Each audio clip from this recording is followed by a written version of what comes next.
Bonjour, les âmes de la terre. Nous voici dimanche. Dimanche combien? Je sais jamais. Mais quand même, c'est bien que je le mette pour la vidéo. Donc aujourd'hui, nous sommes dimanche 14 janvier. Vidéo spirituelle aujourd'hui. Quand j'ai une vidéo à faire, que ce soit le mercredi ou le dimanche, bah, je me dis, mais j'ai pas grand chose à dire. Qu'est-ce que je vais dire? Je vais parler de quoi? Mais voilà, ça se fait.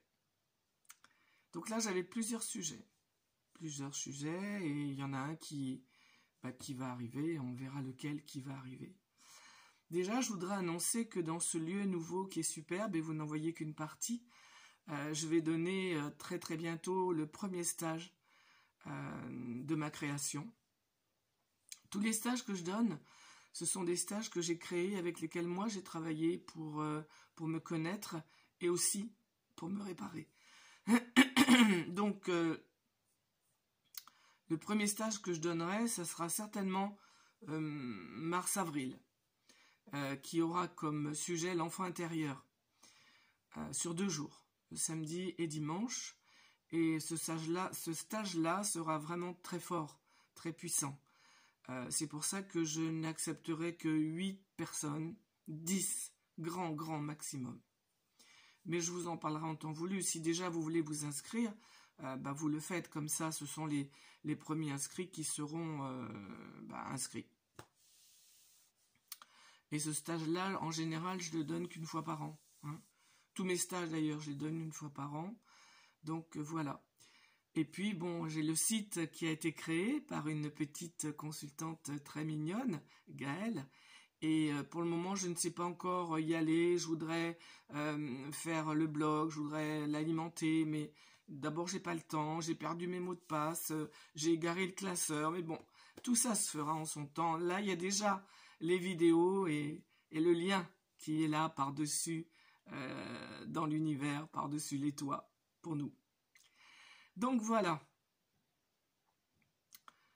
j'ai envie de parler à la fois de réincarnation et de karma.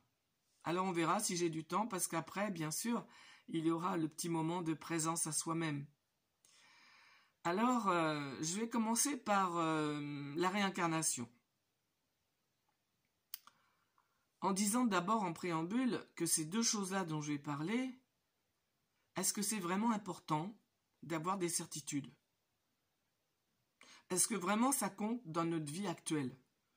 Est-ce que vraiment ça impacte notre présent? Est-ce qu'il n'est pas plutôt important de vivre le moment qui est là? Alors, donc, je reviendrai peut-être là-dessus. Donc, la réincarnation. On nous a dit, j'ai cru très longtemps que lorsque ce corps-là meurt, évidemment, il reste des énergies. Je crois à ça. C'est-à-dire, quand je dis je crois à ça, oui, pour moi, c'est une certitude qu'il y a le corps astral, qu'il y a, voilà, parce qu'en fait, ce en quoi je crois, c'est plus à la métaphysique, en fait, qu'au religieux. Et que ce soit le religieux, on va dire, des dogmes, quels qu'ils soient, ou même, vous voyez, des croyances. La réincarnation, c'est un truc qui vient du bouddhisme, de l'hindouisme, voilà, de peut-être d'autres religions. Hein. Moi, vraiment, j'aborde tout ce qui est du domaine du vivant et du divin par le côté métaphysique, et pas scientifique, métaphysique et spirituel, c'est-à-dire le ressenti à l'intime de soi-même. Donc oui, j'ai beaucoup entendu dire que lorsque le corps meurt, on fait le bilan de sa vie, et en fonction de ce qu'on a fait, ou manqué, ou raté, ou pas fini, eh ben, on va choisir de revenir, on va décider qu'on revient, et on va décider qu'on revient dans telle famille, parce que pour travailler ceci, pour travailler cela, et en fonction que là-bas, mon père qui va être actuel, eh ben peut-être c'était mon frère dans une vie passée, et que j'ai pas résolu quelque chose, et que peut-être que je vais rencontrer dans ma relation avec un homme, eh ben qu'est-ce que je vais dire? Je sais pas moi, l'oncle que j'avais ou la tante que j'avais, puisque il paraît qu'on devient femme, homme à la prochaine incarnation que l'on choisit. On choisit tout. Eh bien moi j'en suis pas sûr. Et ce dont je ne suis pas sûr, j'en suis pas sûr. Je ne sais pas si on n'a pas été influencé au moment où il n'y a plus de corps physique. Il n'y a qu'une entité, on va dire, extrêmement subtile, éthérée, oui c'est ça, éthérée.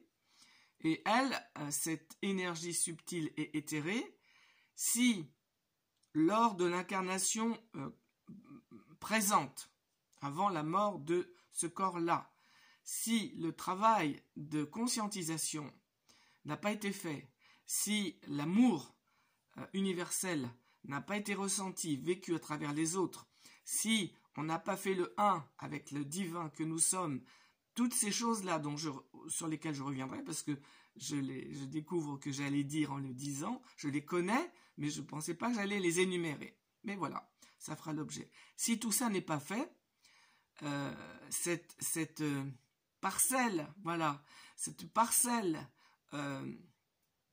spirituelle, on va presque dire atomique, comme un atome, comme un électron de l'éther qui va se trouver dans le cosmos, elle est, oui, sujette à n'importe quelle influence.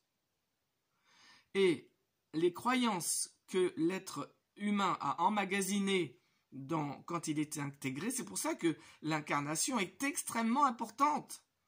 Extrêmement importante. Tout ce qui va être fait pendant l'incarnation va me suivre. Enfin, va pas me suivre, mais va suivre, allez, on va dire l'électron, je vais appeler ça comme ça. L'âme, on va dire ça comme ça aussi. Peu importe les mots, mais va suivre après. Et après, il n'y a plus de corps. Après, si ça rencontre des entités, on va dire, disharmonieuses, même peut-être très disharmonieuses, je peux plus revenir dans mon corps. Vous savez, des fois, quand on dort et qu'on fait un rêve, je sais pas si ça vous est arrivé, boum, on revient là dans son corps et on sursaute dans le lit. Ça, c'est plus possible après.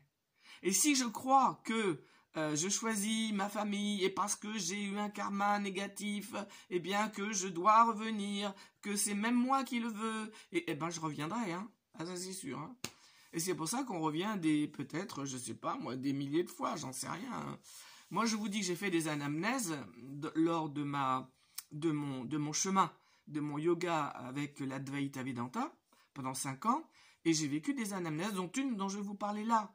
Parce qu'en fait, j'ai 2 exemples différents.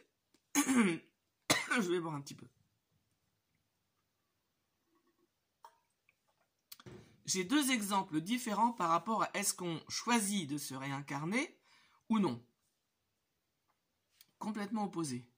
Ce qui fait qu'en fait, vous ferez votre croyance vous-même. Moi, la mienne, c'est que j'en sais rien. Et que ça ne m'importe peu. Moi, ce qui m'importe, c'est cette vie-là, ici. Après, peut-être, on verra. En tout cas, après, ce qui est sûr, c'est que je ne veux pas, moi, Linda, que l'âme qui est là, l'entité éthérée qui est là, soit influencée par qui que ce soit plus tard. J'œuvre pour cela. Être souveraine, dans tous les sens du terme. Premier exemple, lorsque j'étais donc accompagnatrice, je ne crois pas que j'ai déjà dit, mais c'est pas grave, là ça rentre dans cette vidéo-là.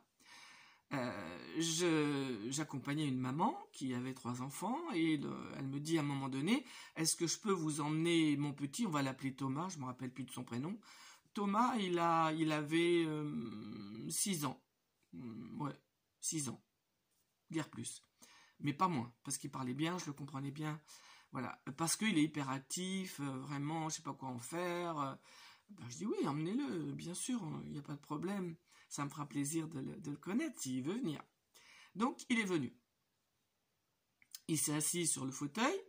la maman s'est assise sur le canapé et moi, je me suis assise sur l'autre fauteuil en face des deux. Et j'ai dit à la maman, vous n'intervenez pas, surtout, hein, vous ne parlez pas, vous êtes là pour m'aider si je vous demande, mais si je ne vous demande pas, vous écoutez. C'est bien, j'ai demandé au petit si la maman pouvait rester là, il a dit oui. Donc, voilà, la maman, elle voulait rester, donc les points étaient bien posés, les règles étaient posées, et voilà, la séance a démarré. J'ai dit au petit que moi j'étais là pour lui, et que de toute façon, pour moi, c'est toujours lui qui avait raison. Voilà, parce que c'est la vérité. Et donc, il commence à me dire, tu sais, moi, j'ai plein de choses dans ma tête, j'ai plein de tiroirs, plein de tiroirs, j'ouvre un tiroir, il y a ça, j'ouvre un autre tiroir, il y a ça. Et je l'écoutais ébahi de voir autant d'activités, quoi, dans ce petit bout de gamin qui était assis sur le fauteuil. Et il me dit, tu sais, c'est pas marrant, hein, parce que papa, lui, hein, eh ben, veut pas que je fasse de foot, hein. Et moi, j'aime beaucoup le foot. Alors, moi, ouais, c'est pas marrant. Non, c'est pas marrant. Surtout que papa, il regarde tout le temps le foot à la télé, hein. Ah, ouais, j'ai dit, ouais, c'est vrai, c'est pas tellement logique, hein. Voilà, bon, voilà, déjà, voilà, il me dit ça, et c'est vrai, c'est pas tellement cohérent. Mais combien y a-t-il d'adultes cohérents et congruents? Bon, bref. Et donc, voilà, je l'écoute parler, le but était d'être dans une écoute accueil. Et donc, dans cette écoute-là, il me dit, tu sais, texto, hein, il me dit, tu sais, j'étais sur Mars, j'ai vu papa et maman faire l'amour et hop, j'étais dans le ventre de maman. Et il me dit ça, je le regarde, je suis complètement abasourdi. Je regarde sa maman qui, comme moi, est complètement comme ça, mais j'ai pas eu la présence d'esprit de lui poser des questions. D'abord, la maman était là, ça m'aurait gêné un petit peu. Mais j'ai pas eu la présence d'esprit. Mais en même temps, ce qu'il a dit était vraiment très clair, était vraiment très suffisant. J'étais sur Mars, j'ai vu papa et maman faire l'amour, et hop, j'étais dans le ventre de maman. Bon, bah là, on pourrait dire qu'il a choisi. D'accord? Voilà, premier exemple. Deuxième exemple, une des premières anamnèses que j'ai faites en lying, alors ceux qui connaissent... si vous voulez savoir, vous me demandez, d'accord, je vous expliquerai. Mais ceux qui connaissent la Dvaita Vedanta d'Arnaud Desjardins et de Swamiji Prajnapada savent ce dont je parle. Donc, lors de lying, dans des anamnèses, une des premières que j'ai faites, c'est pas la première, mais une des toutes premières, je me suis revue dans le ventre de ma mère qui allait accoucher, et j'ai fait la traversée du col de l'utérus, du vagin. J'ai entendu les sons, j'ai traversé ce long, c'était long et c'était pénible parce que c'était étroit, c'était mouillé, c'était gluant, c'était désagréable au possible, et je suis sorti de là et je me suis touché la tête, et la première phrase que j'ai dit c'est « Oh là là, ça recommence !» Voilà. C'est tout. Voilà 2 exemples. Alors, est-ce que j'avais choisi? Est-ce que j'avais suffisamment oublié? Parce qu'on parle aussi du voile, de l'oubli. Moi, toutes ces choses-là, pourquoi pas? Pourquoi pas? Mais, je veux dire, ça m'intéresse pas vraiment, quoi. Je me dis, oui, peut-être, mais est-ce que c'est pas vraiment plutôt du jeu intellectuel? Est-ce que ça nourrit pas plutôt le mental et l'ego? Et puis, à quoi ça sert? Et que j'ai choisi ou pas, à quoi ça sert? Alors après, est-ce que moi je vais pas fabriquer des trucs par rapport à ça? Parce que vous voyez, moi je me demande, est-ce que le frère que j'ai là, est-ce que la sœur que j'ai là, le père, la mère, et si jamais c'était dans une autre vie quelqu'un que j'ai tué ou qui m'a tué? J'en sais rien, j'ai d'autres anamnèses, d'accord? Et quand on fait une anamnèse, vraiment, c'est pas quelqu'un qui vous dit oui quand tu as eu une vie antérieure et tu étais une telle et tu étais un tel et tu étais un mage ou tu étais je sais pas quoi ou tu étais dans un château ou tu étais un soldat. C'est pas quelqu'un moi qui me l'a dit. C'est le vécu que j'en ai. C'est autre chose. Vous voyez, c'est comme un souvenir d'enfant. Moi, j'ai des souvenirs d'enfant quand j'avais 3 ans. Et il y a des personnes qui me disent « Moi, j'ai aucun souvenir d'enfant. Quand j'avais 5 ans, 7 ans, j'ai pas de souvenir. » Donc, si vous voulez, un souvenir, lorsqu'il est à vous, Vous le sentez, c'est le vôtre. Moi, j'avais le souvenir que petite, à Tunis, il y avait un piano. J'adore le piano. Il y avait un piano. C'était pas une cuisine, mais c'était une pièce qui, je crois, oui, c'était pas vraiment une cuisine, non, c'était une pièce. Et je savais pas si c'était vrai.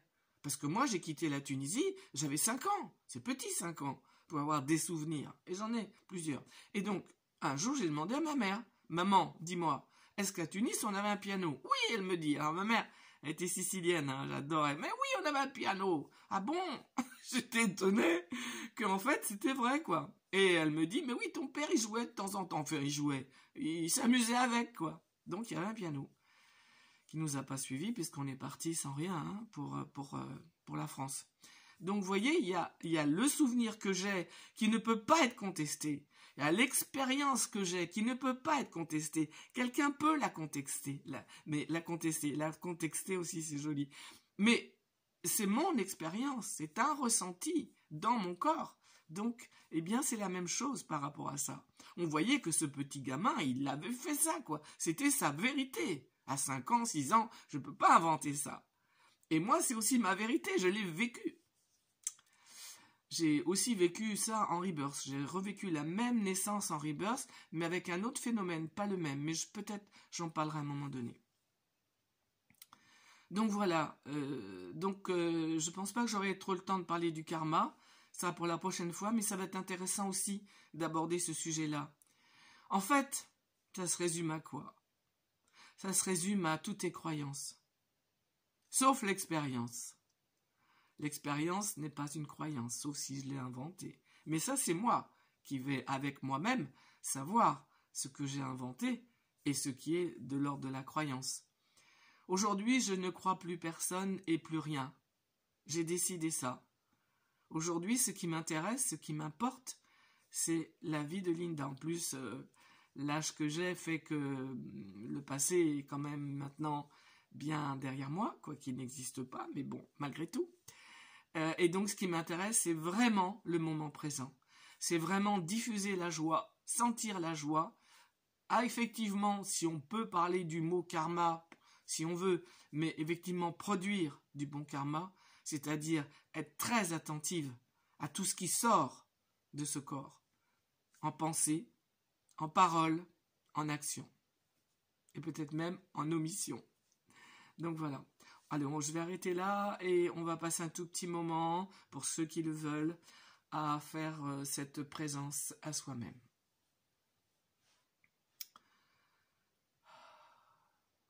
On souffle.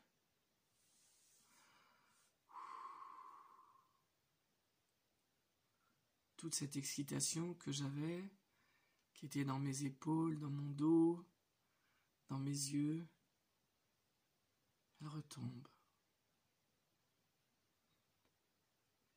Je pose mes mains sur mes cuisses, mes plantes de pied bien dans le sol, mon bassin, mon sexe bien posé sur le siège, mon dos droit mais pas figé, la tête dans l'alignement de la colonne, et je ferme les yeux et je vais voyager à l'intérieur, à l'intérieur.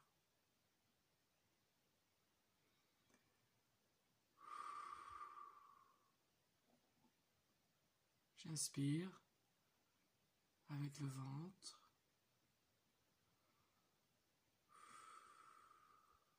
Et j'expire en prolongeant l'expiration.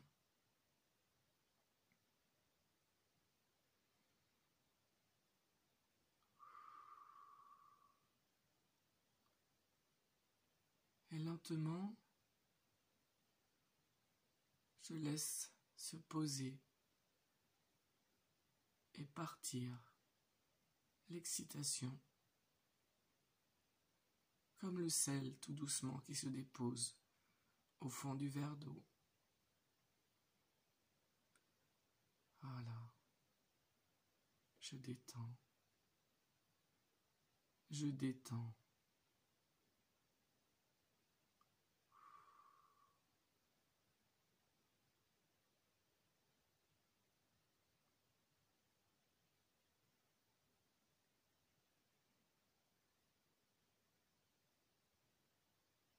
Je me pose sur ma respiration.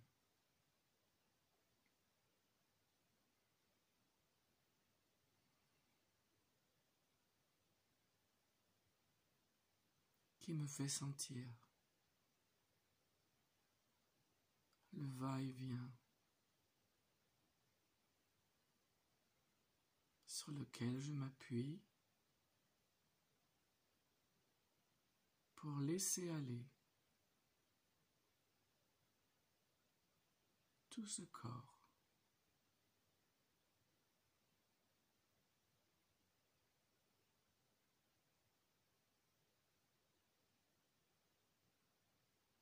Et pour sentir qu'il n'y en a plus de corps.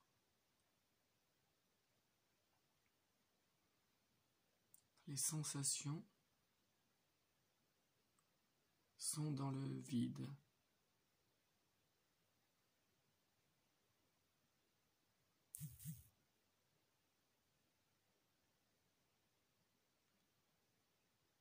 Toutes les sensations,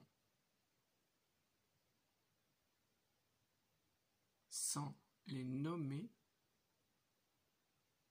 en ne les nommant pas, elles sont où? Dans le vide. Ce vide, c'est la conscience.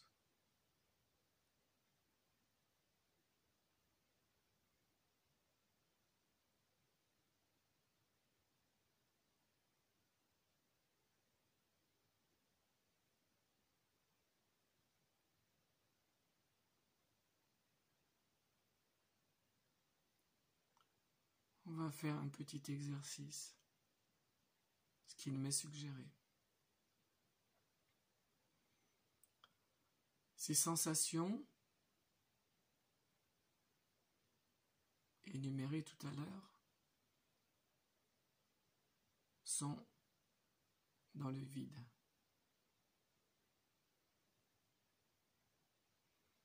Si je ne sais pas que j'ai un corps, je ne sais pas qu'il y a des mains, des pieds, des fesses, des lèvres.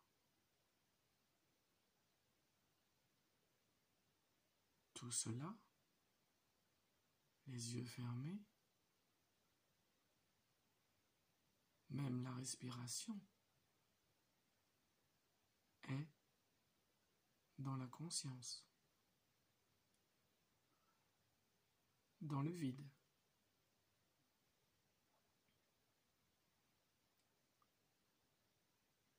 Prenons juste un instant pour sentir cela. Les sensations sont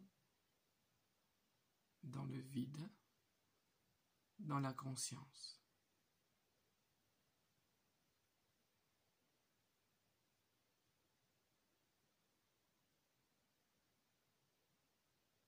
Est-ce qu'il y a un corps ici? Là, tout de suite?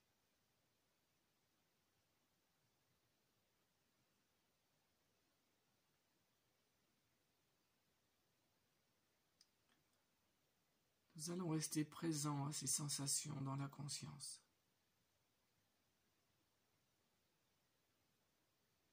Ces sensations non nommées, puisqu'elles sont indéfinies dans la conscience, qui est le vide.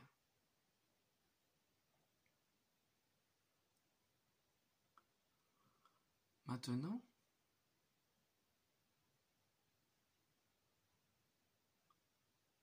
est-ce qu'il est possible de sentir une conscience qui prend conscience de cette conscience?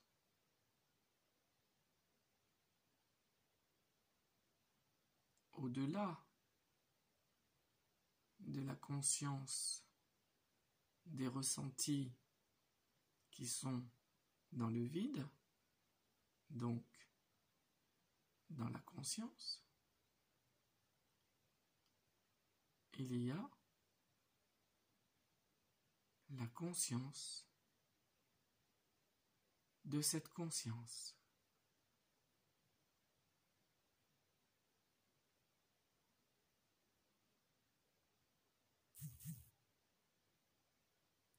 Qui est vide de ses ressentis.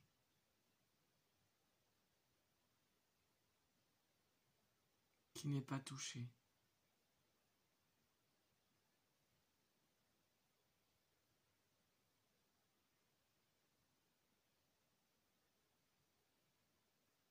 Qui voit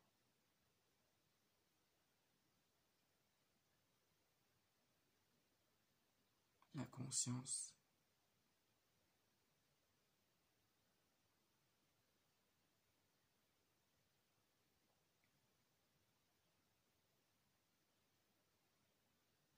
je peux m'installer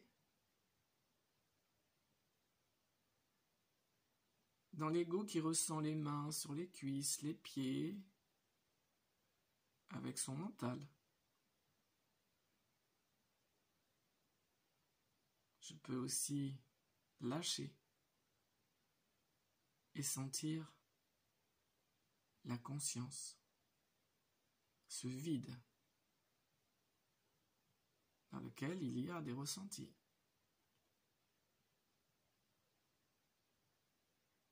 Et je peux aussi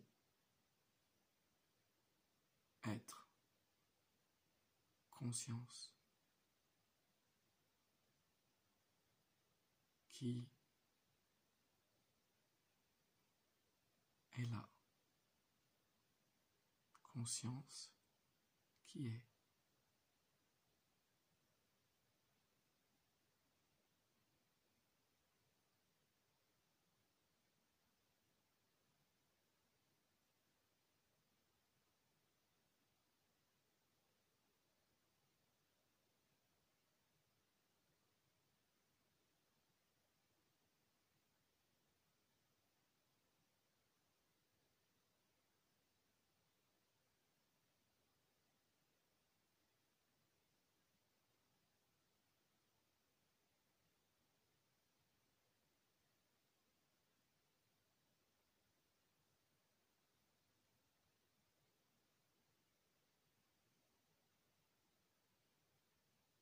C'est cela que je suis.